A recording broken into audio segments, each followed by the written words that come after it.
Bienvenue à Métamorphose, cette plateforme digitale qui a pour mission de vous accompagner chacun de vous à la réussite. Aujourd'hui, nous allons partager avec vous quelque chose de simple, mais quelque chose de tellement profond que nous sommes sûrs qu'à la fin vous serez métamorphosés. Et nous nous attendons à ce que lorsque vous allez finir de suivre cette vidéo, que vous puissiez nous donner des commentaires sur comment cette vidéo vous a touché, sur qu'est-ce que cette vidéo s'est pas amené comme métamorphose dans votre vie. Alors aujourd'hui, nous allons juste partager quelque chose de simple et qui est déjà inscrit au tableau ici.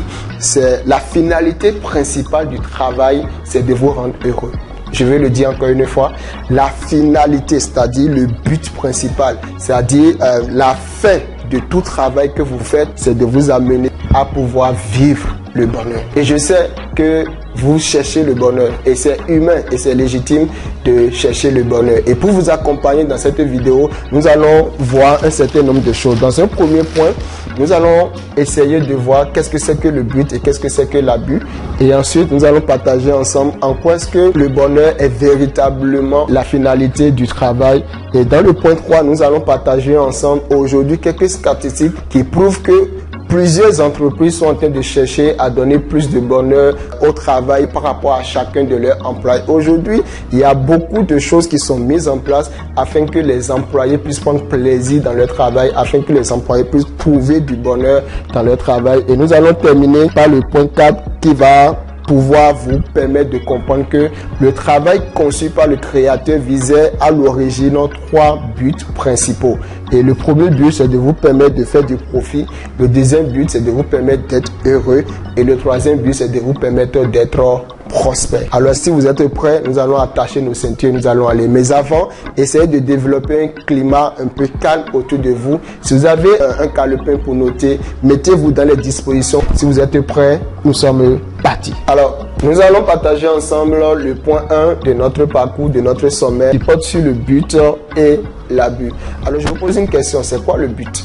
C'est quoi le but et c'est quoi l'abus? Vous allez voir que le but ne peut pas être dissocié de l'abus, c'est-à-dire qu'à chaque fois que vous ne connaissez pas le but de quelque chose, l'abus n'est pas loin. Le docteur Miles Monroe, paix à son âme, pouvait dire que lorsque le but est inconnu, lorsque le but n'est pas connu, l'abus est inévitable. Alors aujourd'hui, nous allons ensemble réfléchir sur le but de 4 choses. Selon vous, c'est quoi le but de la main? La main, c'est quoi son but? La dernière fois, nous faisions une conférence au cabinet et lorsque nous avons posé la question, les gens disent la main c'est pour travailler, la main c'est pour laver les habits, la main c'est pour préparer à manger, la main c'est on dit que la main c'est pour caresser, la main, bon bref, vous comprenez. Chacun a donné cette définition, mais bizarrement personne n'a dit que la main a été faite pour taper les gens.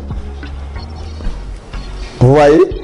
Donc inconsciemment ou consciemment, nous savons que la main à l'origine n'a pas été créée par le créateur pour taper les gens.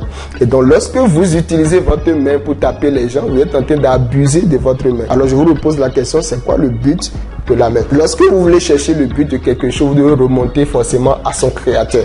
Et lorsque nous remontons dans la Bible, qui est notre Bible et qui est l'ouvrage qui montre comment Dieu a créé toutes les choses, le but de la main c'est fait pour travailler. Le but de la main sur le plan spirituel c'est fait pour bénir. Le but de la main c'est fait pour guérir les malades. Tu imposer la main aux malades et les malades seront guéris. Sur le plan professionnel, on voit que la main, on dit souvent, la Bible dit souvent le travail de tes mains. Donc la main a été donnée sur le plan professionnel afin de pouvoir travailler. Sur le plan familial, la main a été donnée pour prendre dans les bras, pour caresser, pour donner de l'amour. Et sur le plan financier, la main a été donnée pour payer les choses. Lorsque nous voyons le but de la main, nous voyons qu'il n'y a nulle part où la main a été donnée pour frapper les gens.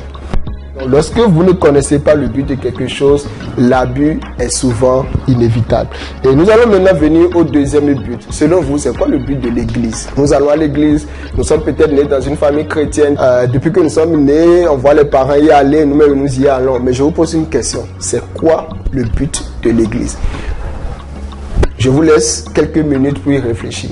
C'est quoi le but de l'église? Pourquoi vous allez à l'église? Quel est le but que poursuit l'église? La Bible dit, le Seigneur Jésus-Christ a dit, je bâtirai mon église. Alors, lorsqu'il voulait créer l'église, lorsqu'il voulait enfanter l'église, quel est le but qu'il poursuivait? Lorsque vous lisez dans la Bible, parce que à chaque fois que vous voulez chercher le but de quelque chose, vous devez remonter à son créateur. Et lorsque nous voulons chercher le but de l'église, nous sommes aussi obligés d'aller à l'initiateur de l'église, qui est le Christ lui-même, et qui a dit, je bâtirai mon église. Alors, L'apôtre Paul nous a donné la révélation du but de l'Église. Le but de l'Église, c'est dans Ephésiens 4, 11 à 12. Il dit, il a donné les uns comme apôtres, les autres comme docteurs, les autres comme enseignants et autres, pour le perfectionnement des saints en vue de l'œuvre du ministère. Donc, en fait, vous allez à l'Église pour deux objectifs. Vous allez à l'Église, un, pour devenir l'Église, et deux, parce que vous êtes l'Église maintenant, vous devez accomplir votre destinée. C'est les deux buts que vise l'Église. Donc l'Église a un premier but, c'est de faire de vous l'Église et ensuite de vous perfectionner afin que vous puissiez accomplir votre destinée. Et lorsque vous ne comprenez pas cela, vous allez aller à l'Église, mais vous allez abuser de votre temps. Pourquoi? Vous allez à l'Église, mais vous ne révisez rien.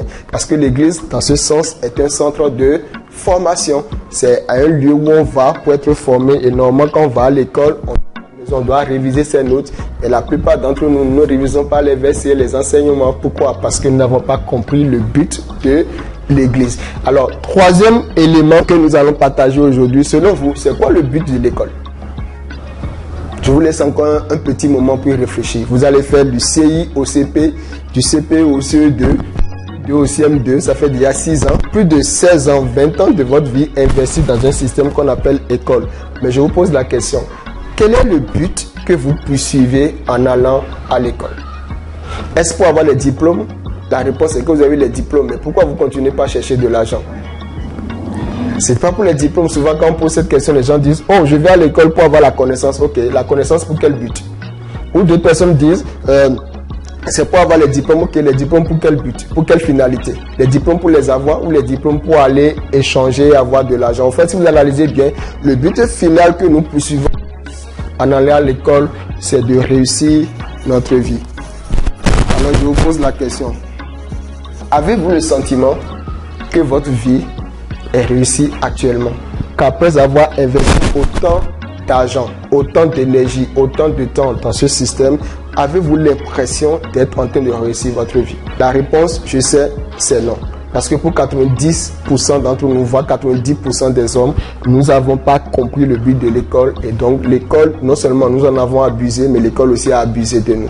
Et malheureusement, c'est le cas. Et ce qui est encore plus dangereux, c'est que comme nous ne sommes jamais assis pour réfléchir à ces choses, nous allons encore prendre nos enfants, les mettre dans un système qui non seulement nous a pas permis de réussir notre vie et qui absolument ne va pas permettre aussi à nos enfants de réussir leur vie. Et je vais aller un peu plus loin par rapport à l'école. Vous savez, le but définit le contenu. Exemple, si je vais vendre une bouteille d'eau, si le but pour lequel je vais créer le post-automate c'est de vendre de l'eau, alors je ne vais pas mettre dedans de l'alcool. Je vais mettre de l'eau. Pourquoi? Parce que la finalité c'est de vendre de l'eau. De même, lorsque vous analysez le contenu de quelque chose pour identifier son but, alors dites-moi, est-ce que lorsque vous analysez le contenu de tout votre programme de formation, est-ce que quelque part il a été mis comment réussir votre vie? Est-ce que quelque part il a été mis comment devenir un investisseur? Est-ce que quelque part il a été mis comment devenir un entrepreneur? Est-ce que quelque part il a été mis comment bien choisir son épouse ou son époux? Comment bien éduquer? Est-ce que quelque part il a été mis comment devenir un homme pieux, un homme sociable, un homme respecté, un homme spirituel? Vous allez voir que le contenu de l'école ne tient en rien compte de tout ce dont nous avons besoin après l'école. Après l'école, tu vas te marier et tu n'as aucune formation dessus. Après l'école, tu auras des enfants. Mais tu n'as aucune éducation sur comment former, éduquer un enfant, accompagner un enfant. Après l'école, tu auras de l'argent, mais tu n'as aucune éducation financière. Après l'école, il y a plein de choses que tu dois vivre après l'école, mais le cursus de l'école ne te permet de rien vivre. Donc, lorsque vous analysez le but de l'école, il n'a pas été fait, il n'a pas été taillé sur mesure pour nous permettre de réussir notre vie. Et c'est pourquoi à la fin, ça a produit le fruit de son contenu, de sa finalité, de son but. Le but n'a pas été de nous faire réussir. Et donc c'est normal que vous ayez l'impression qu'aujourd'hui vous ne réussissez pas votre vie. Alors nous allons terminer par le dernier point qui est le but du travail. Nous travaillons. Chaque jour, les chômeurs s'échinent à déposer les CV par-ci par-là pour trouver du travail. Mais je vous pose une question aujourd'hui. Pour vous qui travaillez déjà, pour vous qui êtes en train d'étudier en espérant que les diplômes vont vous permettre d'avoir du travail, pour vous qui déjà travaillent et qui gagnent de l'argent, je vous pose une seule question. Selon vous, quel est le but du travail? Je vous laisse un temps encore pour réfléchir parce que souvent, nous ne nous arrêtons pas pour réfléchir ces choses. C'est quoi la finalité du travail? Pourquoi est-ce que je dois me lever tous les jours à 8h, voire 6h et revenir tous les soirs chez moi à 20h? Qu'est-ce que je poursuis en faisant ça? La finalité pour laquelle j'investis autant de temps, d'énergie et d'argent? La réponse est que à l'origine, le travail a été conçu. La finalité principale du travail à l'origine, c'était de vous aider à être heureux, à trouver le bonheur. Le but principal du travail est de vous rendre heureux. Alors je vous pose une question. Vous êtes heureux actuellement? Mais vous travaillez, vous cherchez du travail et vous allez avoir du travail. Et je prie que vous ayez du travail. Mais êtes-vous heureux? Si vous n'êtes pas heureux, peut-être que quelque part, vous n'avez pas encore trouvé votre travail.